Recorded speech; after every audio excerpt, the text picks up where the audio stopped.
Bom dia, caros amigos, sejam bem-vindos ao último episódio desta semana. O mercado está muito aborrecido, é verdade, isto quase não se passa nada, até é um bocadinho mais difícil fazermos análise técnica porque de facto está tudo parado.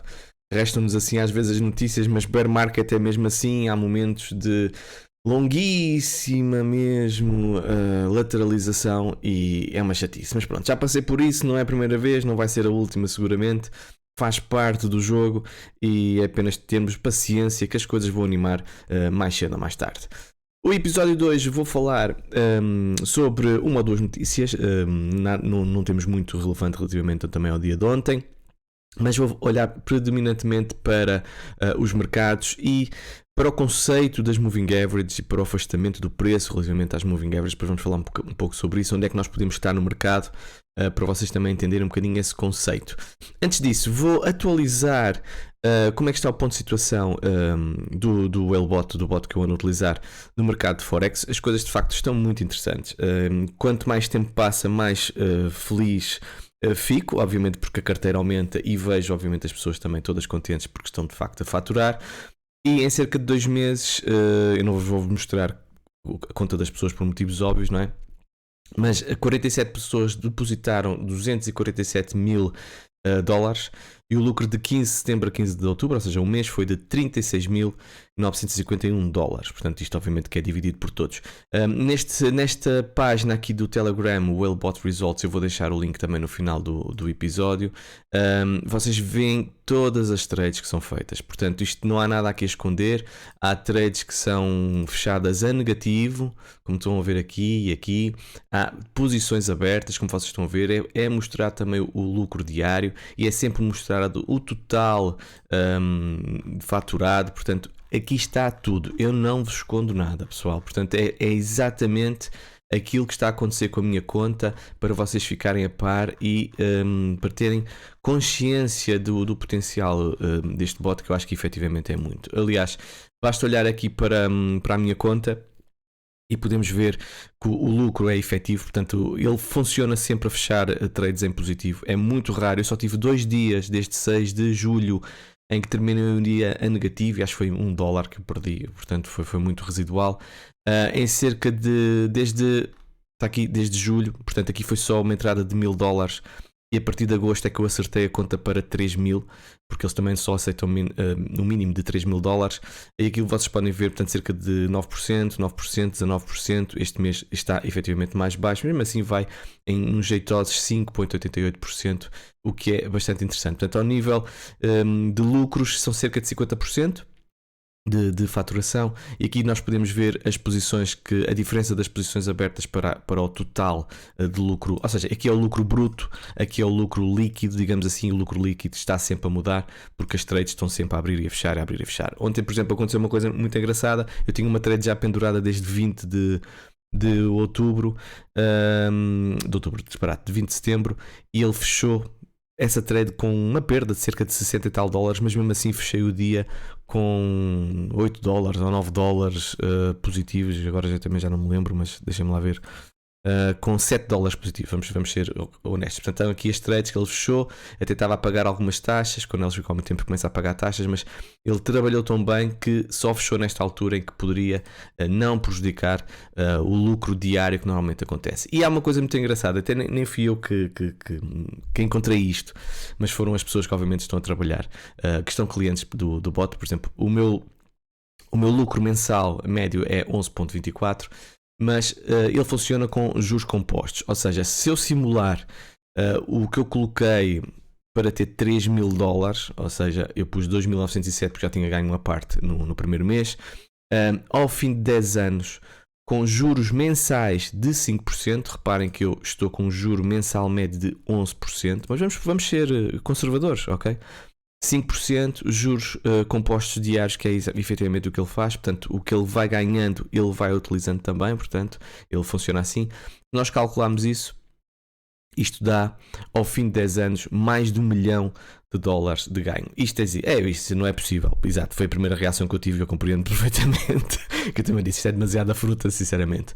Mas se olharmos aqui para o mensal, e estamos a falar a 5%, ao fim de 3 meses, eu deveria estar com 3.377. E eu ao fim de 3 meses, ok, atenção que 3 meses ainda não terminámos, mas com 3 meses o 2.907, lembra-se que eu acertei aqui para ficar com 3.000 certos, peço desculpa. Ao fim de quase 3 meses eu vou com 4.160, ou seja, os tais 11%, diferente dos tais 5% que devia estar nos 3.377. Ou seja, ao fim de um ano, isto se bater certo, deve andar a rondar os 5.294, depois 2 anos 9.000 e tal, pronto, e assim sucessivamente. Obviamente que isto depois acelera na parte final, como é óbvio. Se eu por acaso colocar a parte como está agora, vamos arredondar isto para 10%, obviamente que isto é já um suponhamos, pronto, pronto, nem vou dizer nada, ok? Mas já agora deixem-me ver, exatamente, ao fim de 3 meses, 3.922, estou com 4.100, portanto bate minimamente certo, até porque eu tenho 11.4 e não tenho 10%. Portanto, o potencial cá está aqui. Se estiveres interessado, fala comigo, que eu depois entro em contacto com a equipa de gestão. Não há comissões mensais, não há nada disso, é só pagar, depositar o dinheiro nas plataformas que lá estão mencionadas e pronto. Riscos, as pessoas estão sempre a dizer, então, mas o risco?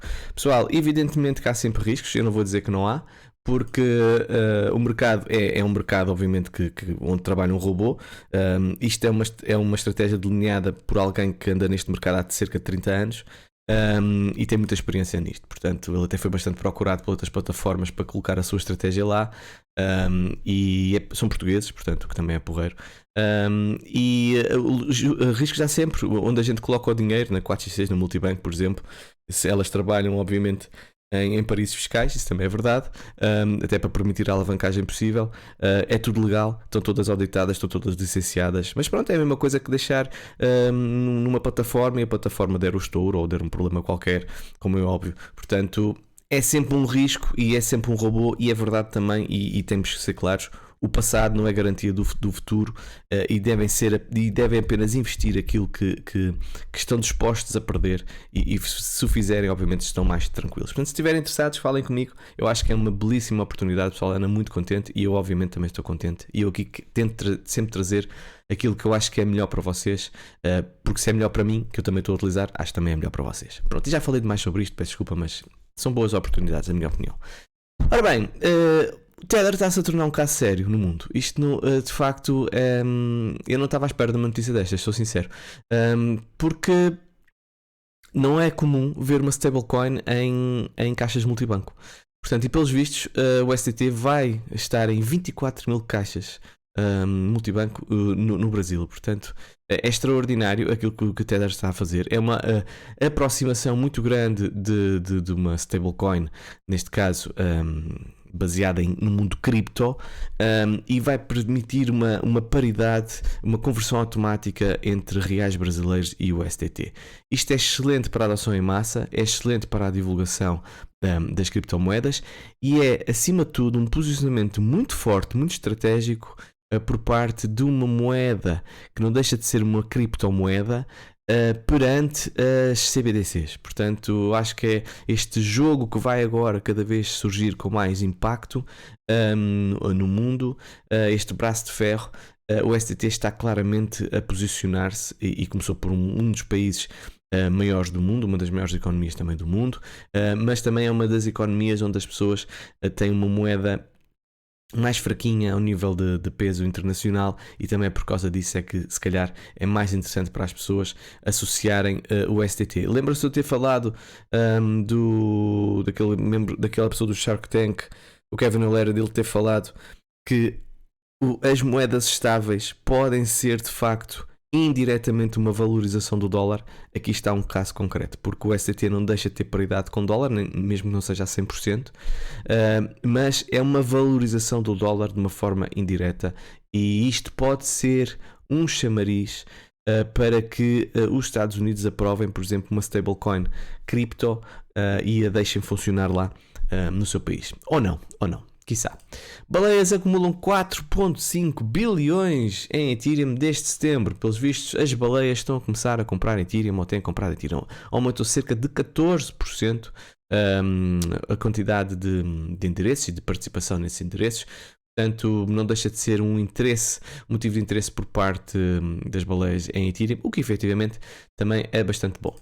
A Warner vai lançar NFTs do Senhor dos Anéis em rede compatível com o Ethereum. Portanto, acho que é algo para NFTs e para quem é fã da saga é excelente mesmo, e é apenas um exemplo do potencial dos NFTs. Portanto, a Warner Bros. É uma empresa que dispensa apresentações, e eu acho que é também uma boa iniciativa e seguramente vai ser bastante lucrativa. Agora falar um pouco sobre o índice de medo e ganância. Nós de facto estamos há muitíssimo tempo estagnados. Nós encalhámos claramente entre a zona dos 20 e os 26, entre a zona dos 20 e os 30. Houve aqui um fake out à zona aqui dos 34, mas entre a zona dos 20 até 25 é onde nós andamos ultimamente. É normal acontecer este tipo de períodos de longa lateralização. Reparem, aconteceu também em maio de 2022, que foi até junho de 2022, e se nós olharmos aqui a nível de time frame maior, nós temos de facto momentos onde houve longuíssimos períodos de lateralização, em 2020 ali em março, portanto tivemos aqui também em 2021 a zona aqui de maio e junho, a mais recente, como eu referi também. Olha, por exemplo, no topo, quando nós estivemos ali em ganância extrema de novembro até fim de janeiro, também tivemos esse momento. Portanto, aquilo que eu quero dizer é que isto de facto acontece, mas reparem que não dura eternamente. Há um momento de lateralização, mas mais cedo ou mais tarde nós vamos ter essa volatilidade de volta, e eu acho que o tic-tac, tic-tac, tic-tac está cada vez mais próximo, e acho que o despertador já tem hora marcada, não sei a qual, mas ele vai tocar em breve. E quando eu digo em breve, nos próximos dias, se calhar nos próximos 15 dias, eu acho que nós vamos ter alguma movimentação, porque não é normal ficarmos tanto tempo assim parados. E agora vamos falar um pouco sobre os nossos gráficos e falar sobre as moving averages. Por exemplo, aquilo que vocês estão a ver aqui são duas moving averages, são bastante conhecidas, é moving averages de 9 períodos e de 21 períodos. Isto nós estamos num time frame mensal, e aquilo que vocês podem ver é que ao longo do tempo estas linhas móveis, por norma, como são o preço médio, indicam o preço médio, neste caso nos 9 meses e 21 meses anteriores, porque estamos num espaço temporal de mensal, por norma funcionam como ímãs, ou seja, o preço pode ir acima, o preço pode ir abaixo, mas mais cedo ou mais tarde volta para essa linha móvel, seja por uma aproximação devido à inclinação da linha móvel, seja pelo preço que varia, como vocês podem ver aqui, por estas barras. Estas linhas que estão aqui a ver a branco indicia o que poderá ser, o que pode estar a acontecer neste momento, e vocês já começam a olhar e dizer, oh, que desgraça tão grande que ainda falta tanto para acabar de cair. Ok, pode ser, mas pode também não ser. E já estamos no campo da especulação. Mas se vocês repararem, antes disso, nós tivemos já o beijo da morte, ou seja, quando nós caímos abaixo da moving average de 21 períodos, reparem, e fechámos abaixo da moving average de 21 períodos, tivemos um bounce e fomos rejeitados na moving average de 21 períodos, que é esta linha amarela, e quebramos esta vela, a primeira vela de descida abaixo dessa moving average. Ou seja, isto é a confirmação do beijo da morte. E quando nós tivemos isso no passado, a confirmação do beijo da morte levou a quedas muito, muito significativas. Agora, não quer dizer que essas quedas sejam verticais. Aquilo que nós podemos ver, por exemplo, quando nós fizemos o segundo baixo mais baixo, ou seja, nós estamos no segundo baixo mais baixo, depois deste cross, destas moving averages e depois do beijo da morte, aquilo que nós tivemos foi uma reação que levou novamente, vamos chamar preço, aqui à moving average de 9 períodos barra 21 períodos. E aquilo que nós podemos ver é que essa queda foi em 2001 de cerca de 17%, em 2008 foi cerca de 10%, e agora nós estamos mais ou menos também com os 10%. Ou seja, há claramente uma semelhança bastante grande com o que aconteceu em 2001 e em 2008. E se eu juntar os indicadores, nós podemos ver que eles estão também mais ou menos no mesmo ponto. Reparem, se tocasse a RSI está claramente em território oversold, CCI está claramente na zona aqui final, que é esta linha aqui a vermelho picotada, como vocês estão a ver, ou muito próximo disso. RSI, reparem, está neste valor de 41, portanto a proximidade também é muito grande, e o MACD está com uma tendência de descida tal como estava no passado. Portanto, há muitas semelhanças com o que está a acontecer em 2008 e 2001, é claro que não quer dizer que tal vá acontecer. Mas se acontecer isso, reparem, podemos ter um cenário semelhante a 2001, 2002, 2003, em que tivemos queda com bounce, queda com bounce, queda com bounce, ou um movimento muito violento e muito agressivo, como aconteceu em 2008. E estes cenários podem estar, de facto, a prepararem-se, e quanto mais tempo nós tivermos num período de lateralização, mais violento pode ser o movimento, e nós temos de ter isso bem presente. Relativamente ao Nasdaq, o Nasdaq é muito mais irrequieto, digamos assim. Quando estamos em bear market, ou seja, quando já tivemos o cross das moving averages, estamos numa tendência descida.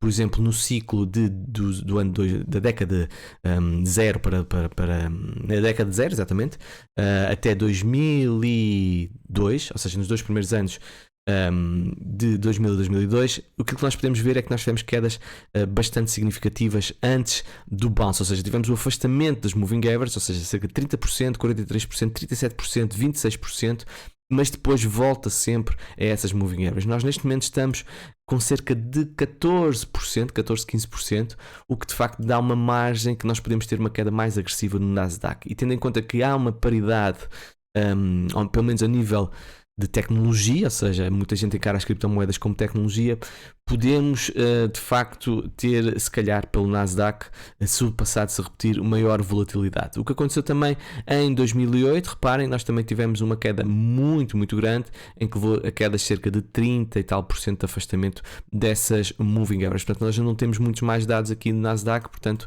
não posso comparar muito mais. Agora, está a acontecer algo com o dólar que não deixa de ser também um pouco positivo, digamos assim, uma perspectiva de preço para o futuro da BTC. Já sabem que, e restantes mercados também, portanto isto não podemos olhar apenas a um dos casos, mas devemos tentar olhar para tudo.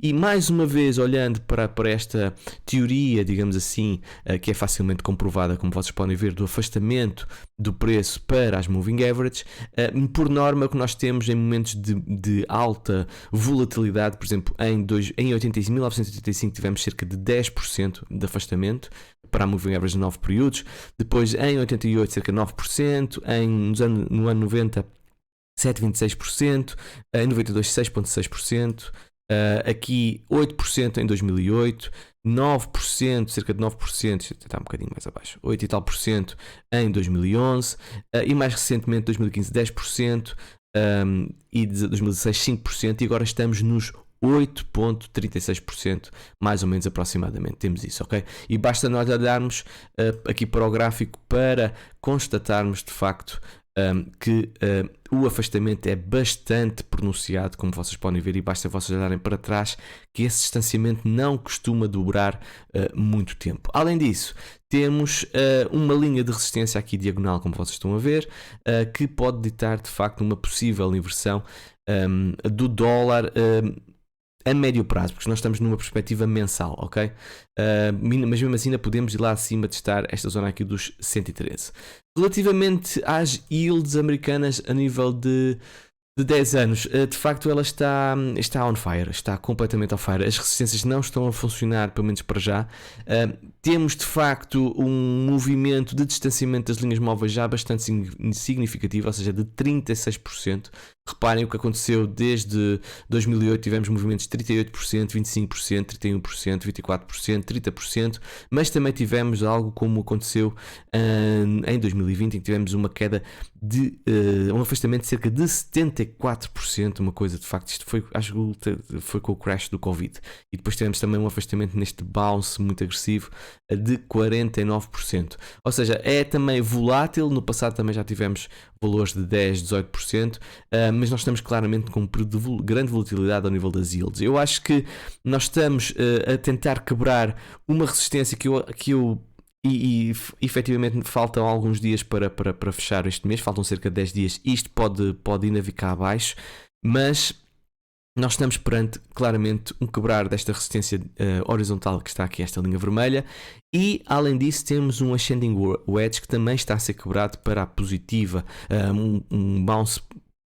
quebrar um breakout positivo. Não, acho que ainda não quebramos, exatamente, na semanal, não, por acaso até acho que se calhar já quebramos, sim, vamos aqui ser mais picuinhas, pronto, exatamente, já quebramos aqui, sim senhora.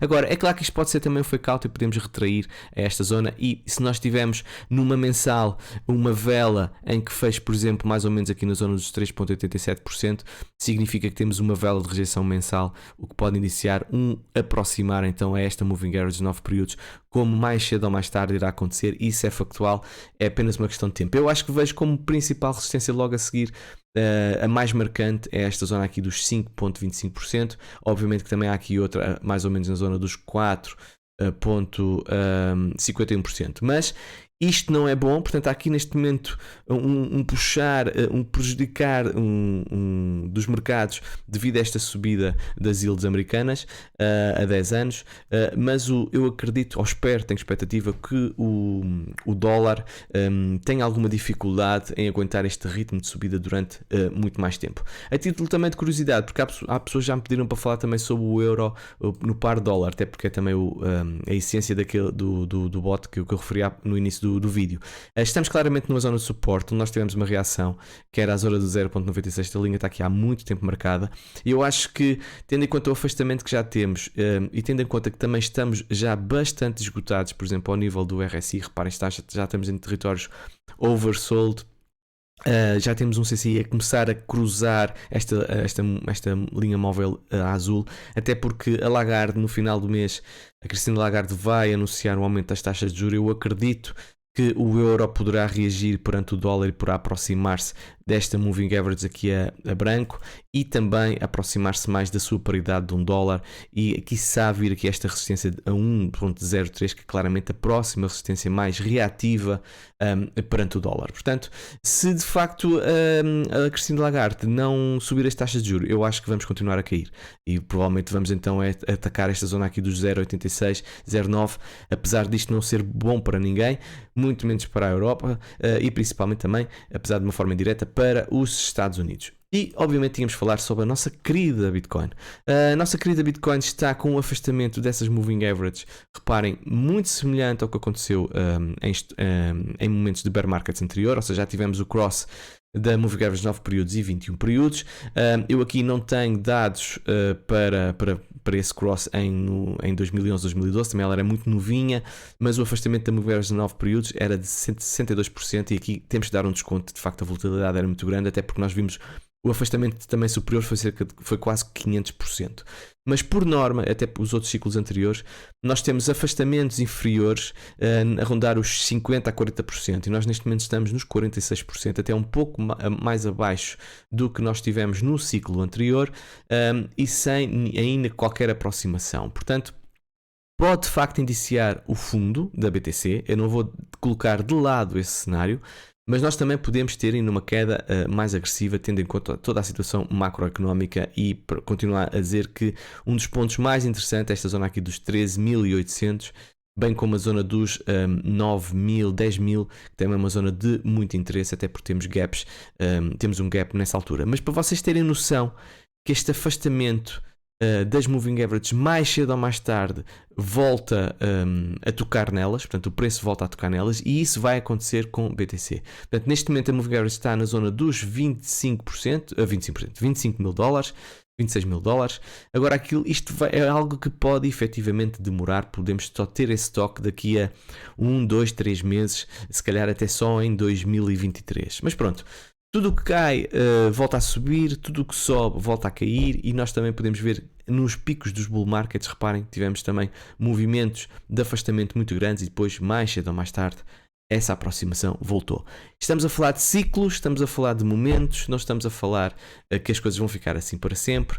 Portanto, é apenas ter paciência, fazer DCA e seguramente DCA, atenção, na minha opinião, fazer DCA de uma forma equilibrada, sem esgotarem todas as fichas, porque podem precisar dessas fichas mais tarde se tivermos um crash mais agressivo, mas aproveitar momentos de saldos, que eu acho que são momentos de saldos, mesmo que ela ainda vá aos 5 mil, não deixa de ser saldos também.